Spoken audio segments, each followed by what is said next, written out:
Hello everyone, I am Pooja Rawat and welcome back to CUET by Adda 24/7। सभी बच्चों को good evening to you all. कैसे हो आप लोग और कैसे चल रही है आपकी CUET 2023 की तैयारी? कैसे हो आप लोग और कैसे चल रही है आपकी CUET प्लस बोर्ड्स की तैयारी? जल्दी से फटाफट से मैसेज करके बता दो कैसे हो सब लोग और कैसे चल रही है आपकी CUET 2023 की तैयारी। गुड इवनिंग सभी बच्चों को गुड इवनिंग। गुड इवनिंग सारे स्टूडेंट्स को गुड इवनिंग बेटा, गुड इवनिंग। चलिए स्टार्ट करते हैं आज का session. Top 100 most important questions का इकोनॉमिक्स डोमेन का ये हमारा आज का बच्चा है सेशन। स्टार्ट करते हैं हम हमारे इकोनॉमिक्स के 100 टॉप मोस्ट इंपोर्टेंट क्वेश्चन जो आपके बोर्ड्स एज वेल एज आपकी CUET दोनों में ही हेल्प करने वाली है। स्टार्ट करेंगे। ओके चलिए स्टार्ट करते हैं। सबसे पहले क्वेश्चन आ चुका है आपकी स्क्रीन पे। क्या होगा सबसे पहले क्वेश्चन का आंसर? आराम से सोच के आंसर दो। सबसे पहला क्वेश्चन आ चुका है आपकी स्क्रीन पे। क्या होगा सबसे पहले क्वेश्चन का answer?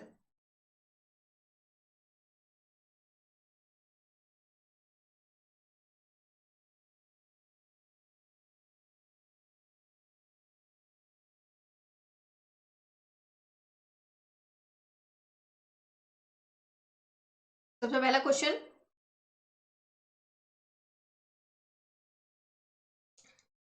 Is an institution that accept deposit for lending purpose. ऐसा इंस्टीट्यूशन जो क्या करता है, जो कि डिपॉजिट पर्पज से, भाई लैंडिंग पर्पज से जो कि डिपॉजिट को एक्सेप्ट करता है, उस इंस्टीट्यूशन का नेम क्या है? Commercial bank, life insurance corporation, reserve bank of India या फिर government of India.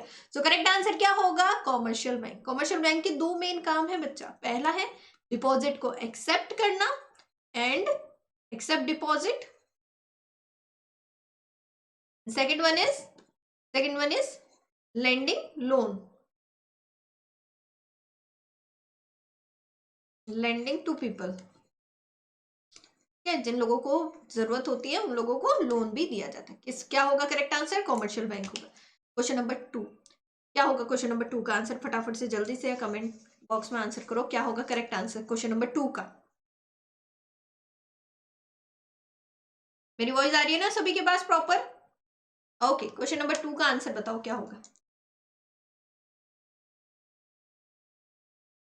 Read the following read the following statement carefully. ठीक है भाई, हमें स्टेटमेंट दे रखा है, उनको ढंग से पढ़ना है और फिर आंसर देना। स्टेटमेंट 1 क्या कह रहा है? Export of a financial service by India will be recorded on a credit side of a current account. Statement 2 क्या कह रहा है? Foreign direct investment in India will be recorded on a credit side of a capital account. ठीक है, अब answer बताना है कि भाई इसमें से क्या आंसर होगा। क्या होगा करेक्ट आंसर बताओ जल्दी से। क्या होगा इस क्वेश्चन का करेक्ट आंसर?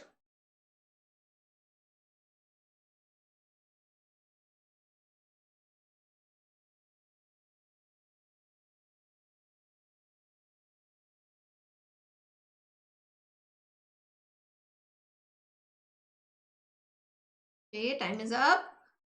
ओके स्टेटमेंट 1 कह रहा है export of a financial service by India will be recorded in a credit side of current account. भाई एक्सपोर्ट हो रहा है किसका?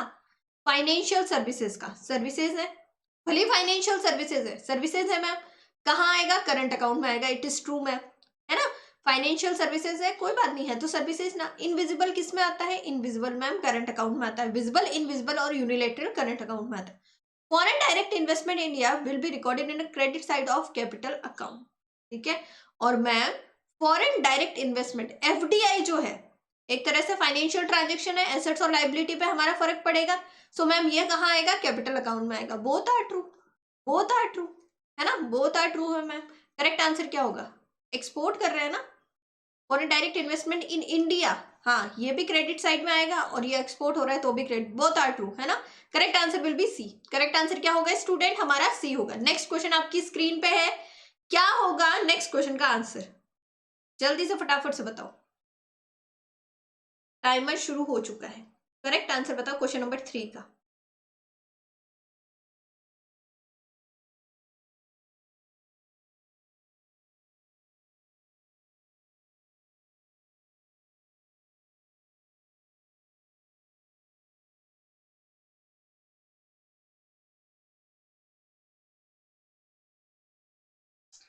Time is up, time is up, time up हो चुका है बच्चा। टाइम इज अप और टाइम इज अप। ओके, तो करेक्ट आंसर क्या होगा इस क्वेश्चन का? Identify which of the following is not an example of a invisible item under current account of balance of payment. क्या कह रहा है, इसमें से कौन सा इनविजिबल आइटम जो है current account of balance of payment transaction का एग्जाम्पल नहीं है इनविजिबल आइटम का? ठीक है, एयर और सी ट्रांसपोर्टेशन, पोस्टल और courier services, education related travel और मर्केंडाइज लिंक ट्रांजेक्शन। तो करेक्ट आंसर क्या होगा? Merchandise link transaction. ये इनविजिबल आइटम नहीं है मैम, ये विजिबल ट्रांजेक्शन है, विजिबल ट्रांजेक्शन, क्योंकि मैम इसमें क्या हो रहा है, इसमें गुड्स और सर्विसेज का ट्रांजेक्शन हो रहा है। ठीक है, इसमें गुड्स और सर्विसेज का ट्रांजेक्शन हो रहा है, तो मैम ये विजिबल ट्रांजेक्शन है, और विजिबल ट्रांजेक्शन करंट अकाउंट में आएगा, नो डाउट करंट अकाउंट में आएगा मैम, बट ये हमारे इनविजिबल्स में नहीं आएगा, है ना, ये करंट अकाउंट का पार्ट है, पीओपी के करंट अकाउंट का पार्ट है। बिल्कुल करेक्ट आंसर क्या होगा बच्चा? डी होगा। करेक्ट आंसर आपका क्या होगा? डी होगा। चलिए नेक्स्ट क्वेश्चन की तरफ मूव करते हैं। क्वेश्चन नंबर 4 आपकी स्क्रीन पे है। क्या होगा क्वेश्चन नंबर 4 का आंसर?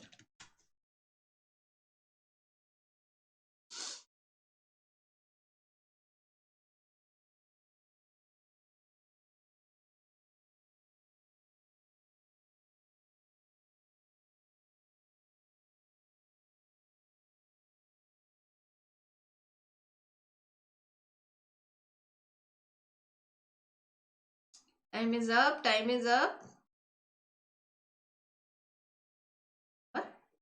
टाइम अप हो चुका है। ओके, क्वेश्चन क्या कह रहा है ma'am? If in an economy the value of investment multiplier is 4। ठीक है, एक इकोनॉमी में वैल्यू ऑफ मल्टीप्लायर, ए की वैल्यू कितनी है बच्चा? 4 है। ऑटोनोमस कंजप्शन, ऑटोनोमस कंजप्शन कितना है? 30 करोड़। ठीक है, the relevant consumption function will be, autonomous consumption है और कह रखा है कि भाई रेलिवेंट कंजप्शन फंक्शन जो है would be C equal to 30 plus 0.7 y। Okay, investment multiplier given है हमें, हमें एमपीसी निकालना है पहले। ओके, तब जाके हम लोग निकालेंगे, है ना। तो हम लोगों को एमपीसी निकालने के लिए क्या चाहिए? पहले तो मल्टीप्लायर का फॉर्मूला लगाना पड़ेगा, 1/1 माइनस एमपीसी में, है ना, या फिर आप इसको 1/, में एमपीएस भी कह सकते हो। ठीक है, मल्टीप्लायर है हमारे पास तो कितना है? 4 है। 1/, में एमपीएस, अब एमपीएस चला जाएगा इधर और ये आ जाएगा इधर, तो यहाँ पे 1/, में 4 आ जाएगा, डिवाइड करो तो कितना आएगा? 0.25। 0.25 तो मैम हमारा एमपीएस है, एमपीएस हमारा है 0.25। अब हमारा एमपीसी कैसे लिख देगा? 1 माइनस 0.25, कितना आया? 0.75। सो हमारा मल्टीप्लायर क्या निकलेगा, सॉरी हमारा जो कंजप्शन फंक्शन है वो क्या निकलेगा? सी बार प्लस सी वाई। ठीक है, तो सी बार हमें ऑलरेडी गिवन है 30 प्लस सी वाई हमारा 0.75y, है ना, 30 0.75y। तो करेक्ट आंसर क्या होगा हमारा? ए इज द राइट आंसर। क्या होगा correct answer? A is the right answer. बस इतना सा छोटा सा क्वेश्चन था, है ना, इतना छोटा सा क्वेश्चन था। करेक्ट आंसर हमारा क्या होगा स्टूडेंट? ए हो जाएगा। क्वेश्चन नंबर 5 असर्शन और रीजन का क्वेश्चन है। क्या होगा असर्शन और रीजन के इस क्वेश्चन का आंसर? टाइम स्टार्ट हो चुका है, 30 सेकेंड्स है आपके पास, आराम से आंसर दो सोच समझ कर। क्वेश्चन नंबर 5,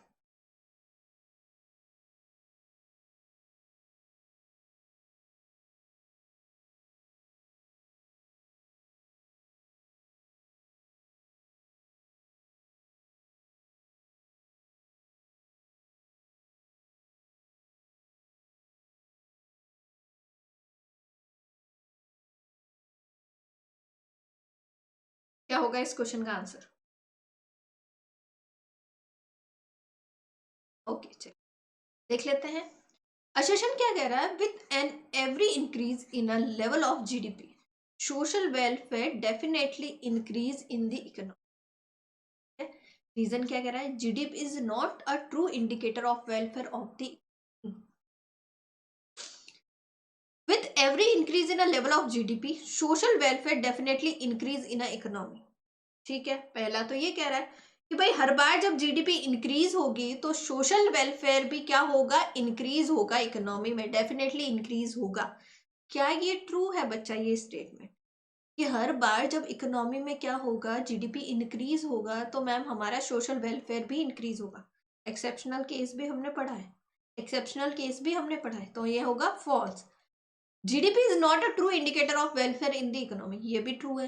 भाई जो जीडीपी है वो जो है बच्चा ट्रू इंडिकेटर नहीं है। हमने 3 एक्सेप्शनल केस पढ़े थे ना, एक्सटर्नलिटीज हो गया और मैम नॉन मॉनेटरी ट्रांजेक्शन्स हो गए, है ना, उनको तो कंसिडर करता ही नहीं है। तो हम कैसे कह सकते हैं कि भाई ट्रू इंडिकेटर है हमारे वेलफेयर का जीडीपी? नहीं है मैम। तो ए फॉल्स है और आर जो है ट्रू है। A is false and R is true. Correct answer क्या हो जाएगा आपका? डी हो जाएगा, है ना। करेक्ट आंसर क्या हो जाएगा सभी बच्चों का? D is a right answer बच्चा। करेक्ट आंसर आपका क्या हो जाएगा? डी हो जाएगा। ठीक है, next question number 5। Question number 5 क्या होगा? क्वेश्चन नंबर 5 का answer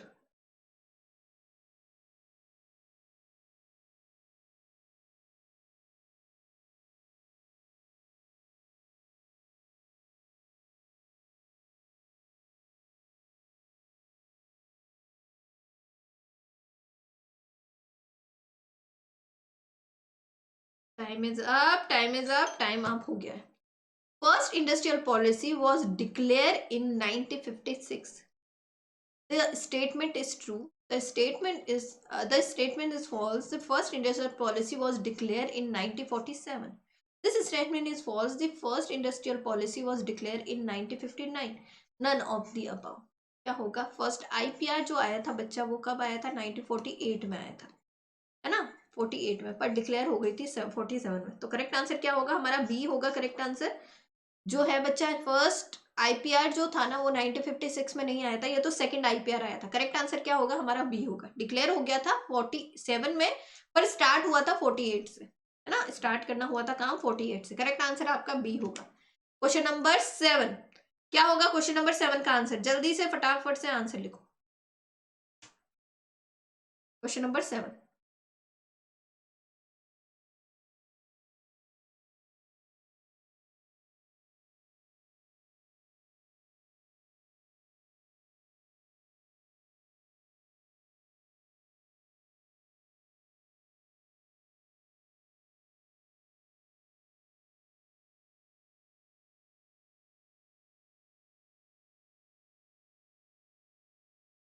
time is up.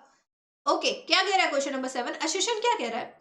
All before demonetization has occurred in the context of a hyperinflation, war, a political upheavals, or other extreme circumstances. Reason discontinuing the big notes, boosting the economy. Okay. Demonetization से all before demonetization has occurred in the context of a hyperinflation, war, political and other extreme circumstances. ठीक है, hyper inflation को कम करने के लिए और before demonetisation कर देना, बिल्कुल इट इज ट्रू। ठीक है, वॉर हो रहा था, पॉलिटिकल अपहेवल्स हो रहे थे, हाइपर इन्फ्लेशन हो रहा था, इसी के लिए मैम डिमोनेटाइजेशन करा गया। Okay, discounting of a big notes boosting the economy. और मैम डिसकंटिन्यूइंग जो बिग नोट हुए थे उसकी वजह से क्या हुआ?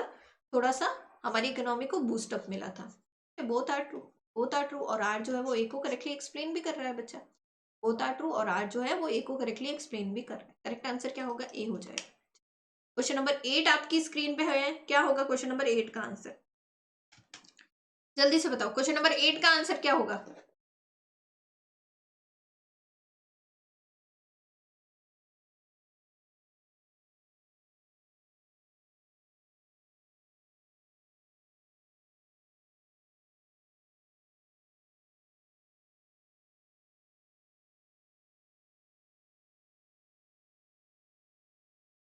ये तो बहुत इजी क्वेश्चन है, बहुत ही इजी क्वेश्चन है ये। Time is up. बहुत इजी क्वेश्चन है ये। The country having maximum population of the world. अभी के अगर इस टाइम के लिए अगर पूछा जाए ना तो अभी तो इंडिया है, बट इंडियन इकोनॉमिक डेवलपमेंट हमारे बुक में अभी तक डेटा जो है अभी मैम पुराना डेटा ही चल रहा है। तो करेक्ट आंसर क्या होगा? चाइना। ठीक है, अभी तक हमारा जो डेटा है 2021 का अभी तक वो रिलीज नहीं हुआ है ना। तो मैम अभी के हिसाब से तो अपना मैक्सिमम जो पॉपुलेशन है वो चाइना में, पर इंडिया आगे निकल चुका है चाइना से, ये भी ध्यान रखना। ठीक है, B is the right answer. Question number 9 आपकी स्क्रीन पे स्टूडेंट, क्या होगा क्वेश्चन नंबर 9 का answer? Why do we need to invest in human capital, क्यों जरूरत है हमें ह्यूमन कैपिटल में इन्वेस्ट करने? Why do we need to invest in a human capital? बताइए, क्वेश्चन नंबर 9 का आंसर बताइए।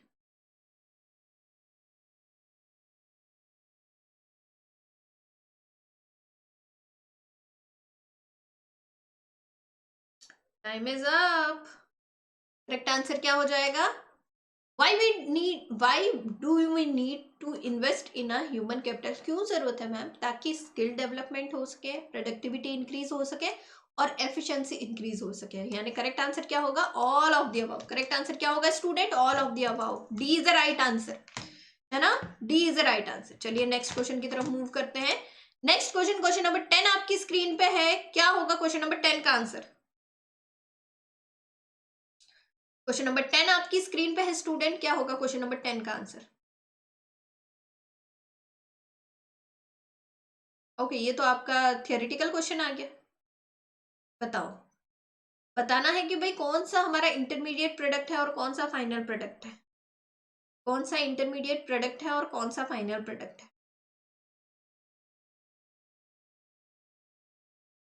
कैटेगराइज करना है हमें। ओके मैम, तो अगर हम बात करें ma'am, furniture purchase by a school, furniture को परचेज किया है स्कूल ने।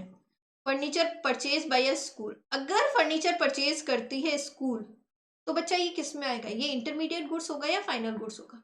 एक स्कूल के लिए भाई, एक स्कूल जो है वो क्या देता है भाई? सर्विस प्रोवाइड करता है, टीचिंग सर्विसेज देता है।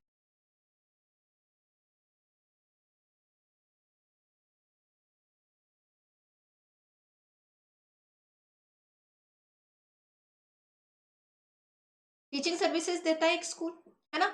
अब मैम टीचिंग सर्विसेज के लिए फर्नीचर यूज में आ रहा है ना? पोडियम वगैरह, टेबल चेयर वगैरह यूज में आ रहा है। फर्नीचर लिया, अब मैम फर्नीचर को यूज में ले रहे हैं। यहाँ पे फर्नीचर एक तरह से क्या हो गया? एसेट्स हो गया, कैपिटल एसेट्स हो गया, है ना? अब मैम फर्नीचर का यूज ले रहा है, क्या सेल के पर्पज के लिए यूज ले रहा है? क्या इसको रीसेल कर रहा है? भाई इसको रीसेल करेगा क्या एक टाइम के बाद? क्या इसको रीसेल किया जाएगा? नहीं मैम, इसको रीसेल नहीं किया जाएगा। जब रीसेल नहीं किया जाएगा और इसका यूज भाई, ऐसा तो है नहीं कि भाई 1 साल ही यूज करेंगे, आगे आने वाले 5 से 6 सालों तक यूज में होगा। तो मैम इस कंडीशन में ये जो फर्नीचर है वो as a capital good use में आएगा, है ना? कैपिटल गुड, यानी ये क्या है? फाइनल प्रोडक्ट का पार्ट है और फाइनल प्रोडक्ट में भी ये कैपिटल गुड है। इट्स अ फाइनल प्रोडक्ट, ये फाइनल प्रोडक्ट है बच्चा। Okay, next, Chowk duster etcetera purchase by a school. अब बच्चा चौक डस्टर जो परचेज होता है ये 1 साल में यूज हो जाते हैं, है ना? मतलब 1 साल में इनका कंजप्शन हो जाता है, विद इन अ 1 ईयर इनका कंजप्शन हो जाता है मैम। तो इस कंडीशन में ये जो गुड्स यूज में आ रहे हैं ना, ये क्या है? इंटरमीडिएट गुड्स है। इंटरमीडिएट गुड्स है मैम, क्योंकि जो एजुकेशन लेते हैं भाई, जब पढ़ाता है एक टीचर तब चौक और डस्टर का यूज करता है ना? तो एंड जो प्रोडक्ट है वो तो क्या है भाई? टीचिंग है, जो पढ़ा रहा है वो सर्विस दे रहा है जो, और उसमें जो चीजें यूज आ रही है वो क्या हो गई? इंटरमीडिएट गुड्स हो गई। तो इसका करेक्ट आंसर क्या होगा? जो चौक डस्टर जो परचेज कर रहा है स्कूल वो क्या हो गया? इंटरमीडिएट गुड्स हो गया। और स्कूल अगर फर्नीचर बस वगैरह परचेज करता है तो मैम वो क्या हो गया? कैपिटल गुड्स हो जाएगा, फाइनल गुड्स हो जाएगा। इतना क्लियर है सभी बच्चों को? इतना क्लियर है सारे स्टूडेंट्स को, है ना? तो इस क्वेश्चन का आंसर क्या होगा? इस क्वेश्चन का आंसर हो जाएगा मैम, हमारे दोनों का आंसर हमने लिख लिया। चलिए question number 11, distinguish between factor income and transfer income, distinguish between domestic income and national income. बहुत ही मस्त क्वेश्चन, क्या होगा इस क्वेश्चन? पहले फैक्टर इनकम और ट्रांसफर इनकम के बारे में बताओ मुझे, देन डोमेस्टिक इनकम और नेशनल इनकम के बारे में बताओ। आराम से 1 मिनट है आपके पास, आराम से आंसर दो। फैक्टर इनकम और ट्रांसफर इनकम, फैक्टर इनकम और ट्रांसफर इनकम।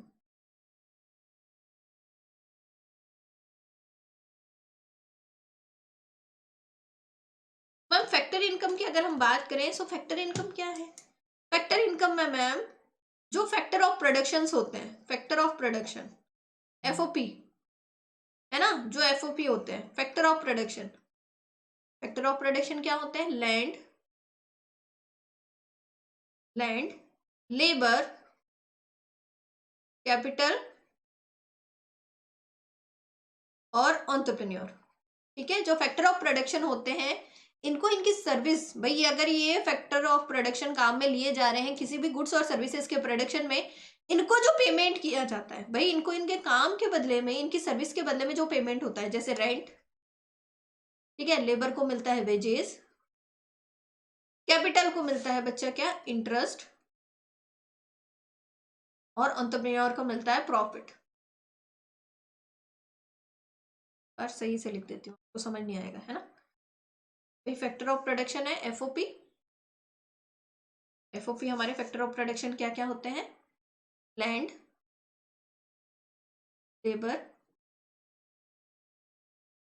कैपिटल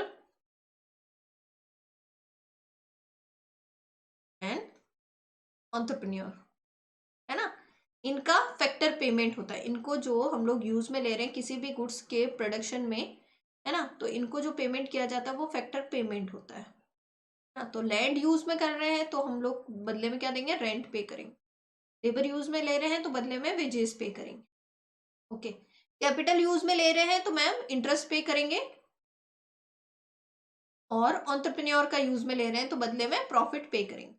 यानी भाई किसी भी गुड्स और सर्विसेज में अगर हमने फैक्टर सर्विसेज ली है, बदले में उनको काम के बदले में जो पेमेंट करा जाता है मैम, उसको फैक्टर पेमेंट करा जाता है, कहा जाता है। ठीक है, ये हमारे domestic income as well as हमारी नेशनल इनकम दोनों में ही इंक्लूड होता है। Domestic income plus national income दोनों में ही इंक्लूड होता है, और यहाँ पे गुड्स और सर्विसेज का प्रोडक्शन होता है, गुड्स और सर्विसेज का प्रोडक्शन होता है। ये तो हो गई मैम फैक्टर इनकम। ठीक है, जो फैक्टर ऑफ प्रोडक्शन को पे किया जाता है रेंट, वेजेस, इंटरेस्ट और प्रॉफिट के फॉर्म में। ओके, अब बात करेंगे transfer income. Transfer income,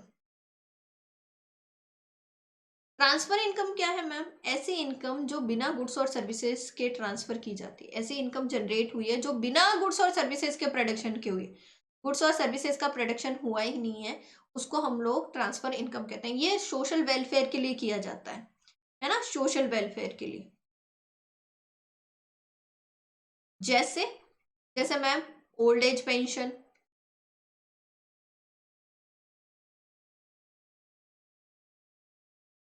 old age pension हो गया, अनएम्प्लॉयमेंट अलाउंस हो गया,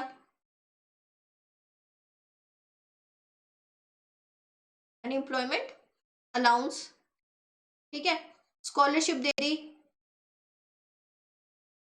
स्कॉलरशिप दे दी, है ना, स्टूडेंट्स को स्कॉलरशिप दे दी। ये मैम इसमें किसी गुड्स और सर्विसेज का प्रोडक्शन नहीं हो रहा, ये गवर्नमेंट सोशल वेलफेयर के लिए करती है, तो इसको हम लोग ट्रांसफर पेमेंट कहा जाएगा। इसको हम लोग नेशनल इनकम में इंक्लूड नहीं करते हैं, इसको हम लोग नेशनल इनकम में इंक्लूड नहीं करेंगे स्टूडेंट। इतना क्लियर, इतना क्लियर हो गया सभी को।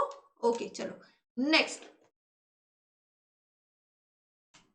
नेक्स्ट अब बात करेंगे डोमेस्टिक इनकम और नेशनल इनकम के बारे में। मैम डोमेस्टिक इनकम क्या है, देखो इसको ध्यान से समझो। डोमेस्टिक इनकम का जो कॉन्सेप्ट है ना, बहुत से बच्चे जो है कंफ्यूज हो जाते हैं। और नेशनल इनकम, देखो डोमेस्टिक इनकम क्या कहती है कि एक डोमेस्टिक टेरिटरी में जो भी फाइनल गुड्स और सर्विसेज प्रोड्यूस हो रहे हैं, चाहे वो रेसिडेंट ने किए हैं या फिर जो रेसिडेंट नहीं है, ठीक है, जो भी गुड्स और सर्विसेज, जो भी फाइनल गुड्स और सर्विसेज प्रोड्यूस हो रहे हैं, final goods and services produce हो रहे हैं बच्चों कहाँ पे, हमारी डोमेस्टिक टेरिटरी में, उन सब की फाइनल वैल्यू, उन सब की मॉनेटरी वैल्यू, मॉनेटरी वैल्यू, उन सब की मॉनेटरी वैल्यू जो होगी इन फाइनल गुड्स और सर्विसेज की, जो हमारी डोमेस्टिक टेरिटरी में हमारे इंडिया में प्रोड्यूस हुए हैं, चाहे वो रेसिडेंट ने किए हैं या नॉन रेसिडेंट ने, यानी किसी फॉरेनर ने भी किया है हमारी डोमेस्टिक टेरिटरी में, तब भी वो हमारी डोमेस्टिक इनकम का पार्ट है ना। और चाहे हमारे रेसिडेंट ने किए हैं इंडिया में, तब भी वो डोमेस्टिक टेरिटरी का पार्ट है। तो ये तो हो गई हमारी डोमेस्टिक इनकम, कि भाई जो फाइनल गुड्स और सर्विसेज हमारी डोमेस्टिक टेरिटरी में प्रोड्यूस हो रहे हैं, है ना, प्रोड्यूस हो रहे हैं, वो हमारे डोमेस्टिक प्रोडक्ट है, और उन्हीं की मॉनेटरी वैल्यू हमारी डोमेस्टिक इनकम हो गई। नेशनल इनकम क्या होगी, फाइनल गुड्स और services, final goods and services produce हो रहे हैं, है ना, फाइनल गुड्स और सर्विसेज प्रोड्यूस हो रहे हैं 1 ईयर में, एक अकाउंटिंग ईयर में, इन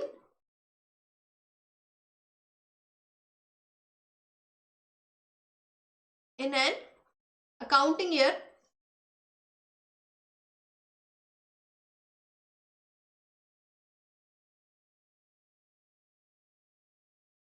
काउंटिंग ईयर में फाइनल गुड्स और सर्विसेज प्रोड्यूस हो रहे हैं, चाहे वो हमारी डोमेस्टिक टेरिटरी में हो या outside the domestic territory, with in the domestic territory,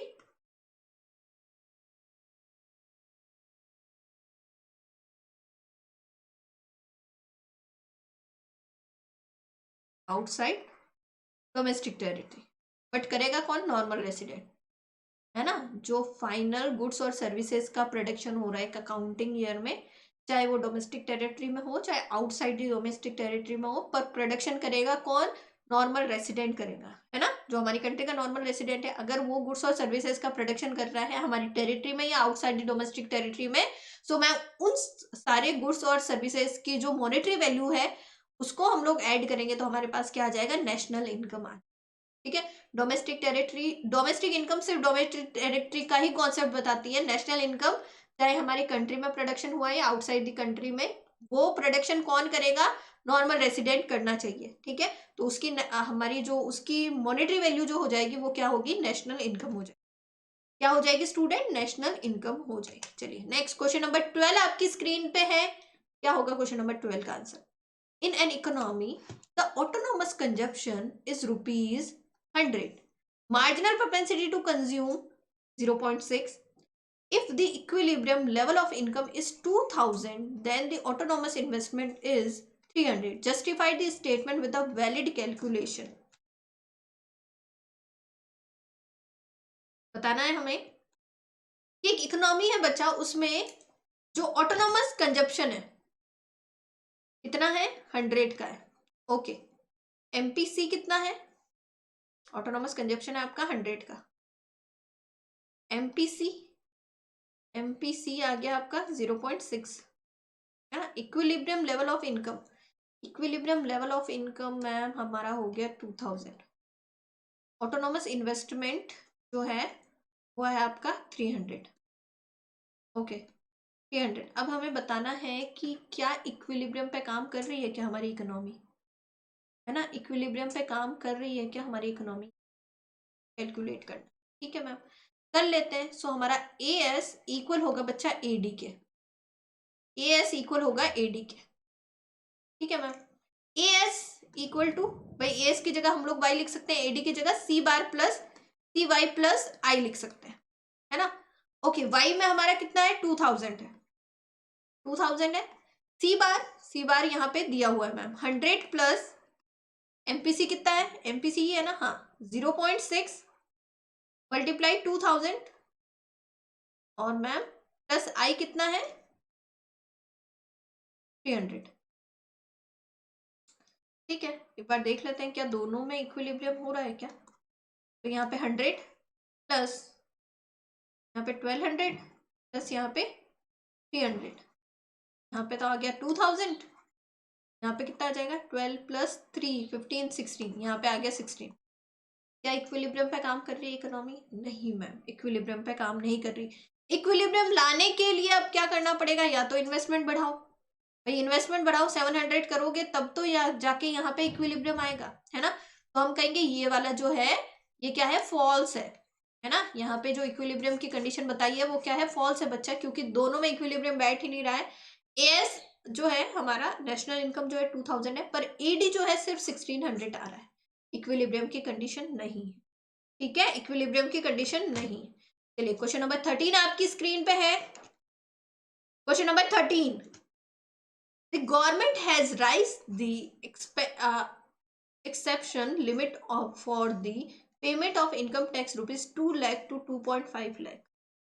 If the situation of deficit demand is prevailing in the economy, what will be the impact of this action taken by the government? Exemptions limit जो है government ने 2 लाख से 2.5 लाख कर दी, और अगर हम मान के चले कि भाई डेफिशिएंट डिमांड की सिचुएशन है इकोनॉमी में, तो किस तरह से मैम ये होगा? तो सिंपल सी बात है कि एग्जेम्पशन लिमिट मतलब जो पहले लोगों को 2 लाख में टैक्स लग जाता था, पर अब 2.5 लाख तक टैक्स नहीं लगेगा। यानी टैक्स में क्या दे दिया? टैक्स रिडक्शन हो गई है, टैक्स रेट में रिडक्शन हो गया बच्चा। अब मैम टैक्स रेट में रिडक्शन हुआ है, डेफिशिएंट डिमांड है, तो डेफिशिएंट डिमांड पहले क्या होती है? पहली बात तो हम लोग ये मानते हैं कि AD is less than AS, है ना, कि भाई एग्रीगेट डिमांड कम हो रही है और एग्रीगेट सप्लाई ज्यादा है मैम, तो इस केस में एग्रीगेट डिमांड को बढ़ाने के लिए, भाई एग्रीगेट डिमांड बढ़ाना मतलब मनी सप्लाई को इंक्रीज करना है, इकोनॉमी में मनी सप्लाई को इंक्रीज करना है। अब मनी सप्लाई को इंक्रीज करने के लिए, डेफिशिएट डिमांड को कम करने के लिए गवर्नमेंट क्या करेगी यहाँ पे, है ना, मतलब कि डिमांड बढ़ाएगी, डिमांड बढ़ाना है, डेफिशिएट डिमांड की सिचुएशन को कम करना है और एग्रीगेट डिमांड को बढ़ाना है, इसके लिए मनी सप्लाई इंक्रीज होगा।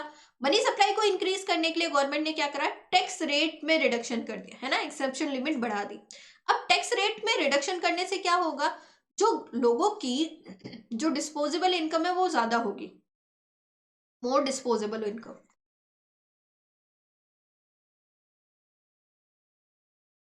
मोर डिस्पोजेबल इनकम, अब लोगों की जो इनकम है वो ज्यादा होगी, अब लोगों की इनकम ज्यादा होगी, डिस्पोजेबल इनकम ज्यादा होगी, तो लोग क्या करेंगे, खर्चा भी ज्यादा करेंगे, कंजप्शन ज्यादा करेंगे ना,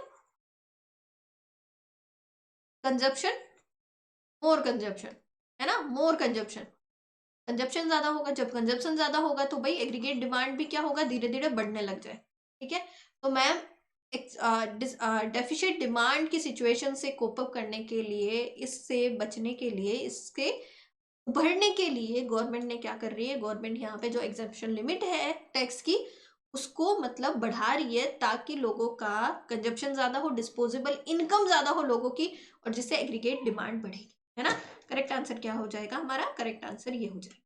ठीक है, क्लियर हुआ सभी को। ओके, नेक्स्ट क्वेश्चन नंबर 14 आपकी स्क्रीन पे है। What role of RBI is known as a lender of a last resort.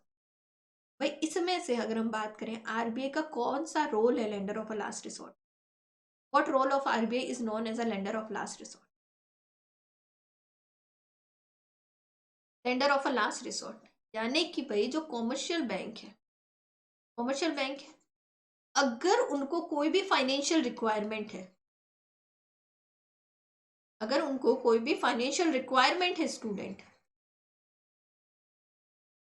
और इनकी जो ये रिक्वायरमेंट है मार्केट से पूरी नहीं हो रही है, अपनी जो ये नीड है उनकी मार्केट से पूरी नहीं हो रही, फाइनेंशियल रिक्वायरमेंट जो है मार्केट से पूरी नहीं हो रही है, तो मैम इस सिचुएशन में क्या होगा, भाई ये फाइनेंशियल रिक्वायरमेंट मार्केट से पूरी नहीं हो रही, तो इस सिचुएशन में ये लास्ट में कहाँ जाएंगे, लास्ट में जाएंगे आरबीआई के पास, और आरबीआई क्या करेगा, इनकी जो ये फाइनेंशियल रिक्वायरमेंट है ये पूरी करेगा, यानी इनको क्या देगा, लोन देगा। और यहाँ पे ध्यान देना है कि भाई कॉमर्शियल बैंक ऐसे ही नहीं चले जाएंगे आरबीआई के पास, पहले वो पूरे मार्केट में देखेंगे कि भाई हमारी जो फाइनेंशियल रिक्वायरमेंट है वो मीट हो रही है नहीं हो रही है ना, उनको मार्केट में अगर कहीं पे भी मीट नहीं होगी तो वो तब कहाँ जाएंगे, आरबीआई के पास जाएंगे, और आरबीआई उनको लोन भी देगा, और उनके बिल जो होंगे उनको डिस्काउंट भी करेगा, discounting of bill, discounting of bill of exchange. ठीक है, उनके बिल ऑफ एक्सचेंज को डिस्काउंट भी करेगा, इसलिए मैम एज अ क्या परफॉर्म करता है RB, as a lender of a last resort का जो फंक्शन है वो भी परफॉर्म करता है। ठीक है, बस इतना सही है इसका आंसर। चलिए, briefly explain any two similar development strategy adopted by India and Pakistan for their respective development path। India और पाकिस्तान और चाइना तीनों ने ही एक साथ मैम डेवलपमेंट शुरू करा। अगर हम देखें तो इंडिया और पाकिस्तान की डेवलपमेंट स्ट्रेटजी बहुत टाइम तक सिमिलर थी, है ना, बहुत सिमिलर हमें देखने को मिलती है। तो क्या हमें देखने को मिलता है भाई, क्या सिमिलरिटीज देखने को मिलती है, हमें एक्सप्लेन करना है। इंडिया और पाकिस्तान की अगर हम लोग स्ट्रेटजी को बात करें तो मैम देखो, इंडिया भी क्या है, एक तरह से इंडिया ने भी मिक्स्ड इकोनॉमी सिस्टम अडॉप्ट किया था, mixed economic system, same as well as,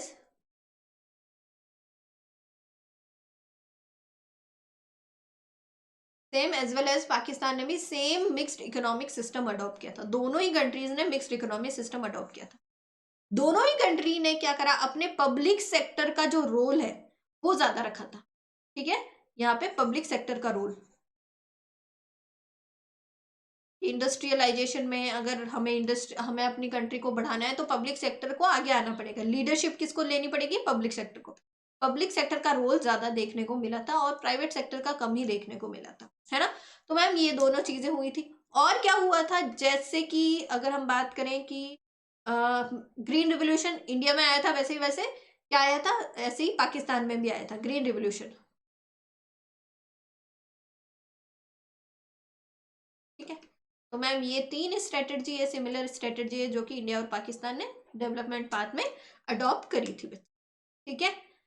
At the time of independence, agriculture production of India received a major setback. Discuss the main reason for the setback. अच्छा, ये जो answer है इसका answer आपको मुझे homework में देना है।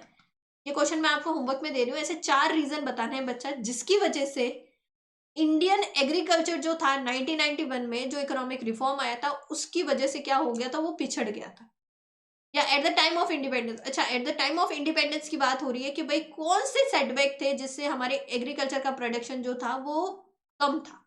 टाइम ऑफ इंडिपेंडेंस के बारे में बताना है, यानी जब ब्रिटिशर्स इंडिया में थे। ठीक है, तो इसके 4 रीजन बताने। 4 तो कहाँ, 2-3 ही बता देना आप तो, है ना। 4 की भी जरूरत नहीं है, 2 या 3 ही बता देना। 3 बता देना कि हमारी इंडियन एग्रीकल्चर स्टेगनेंट थी, जमींदारी सिस्टम थी। ठीक है, और क्या हो रहा था, और मैम बहुत सारे और रीजंस भी थे, है ना। 2 रीजन तो मैंने आपको ऐसे ही बता दिए।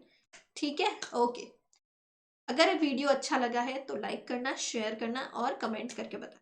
इसके अलावा बच्चा, आप सभी के लिए महाशिवरात्रि की सेल ऑन हो रखी है। सारे के सारे प्रोडक्ट्स पे आपको 20% का डिस्काउंट मिल रहा है। और ये 20% का डिस्काउंट आपको कैसे मिलेगा, जब आप कोड यूज करोगे Y490। ठीक है, सारे के सारे प्रोडक्ट्स पे एप्लीकेबल है, चाहे आप टॉपर्स बैच में इनरोल होते हो, चाहे आप बच्चा इनरोल होते हो किसमें, चाहे आप इनरोल होते हो हमारे महापैक में, सब में ये बच्चा एप्लीकेबल है 20% का कोड। ठीक है, अगर हम बात करें बच्चा महापैक की, अगर हम महापैक की बात करें तो क्या यहाँ पे एप्लीकेबल है, बिल्कुल है बच्चा। ओके,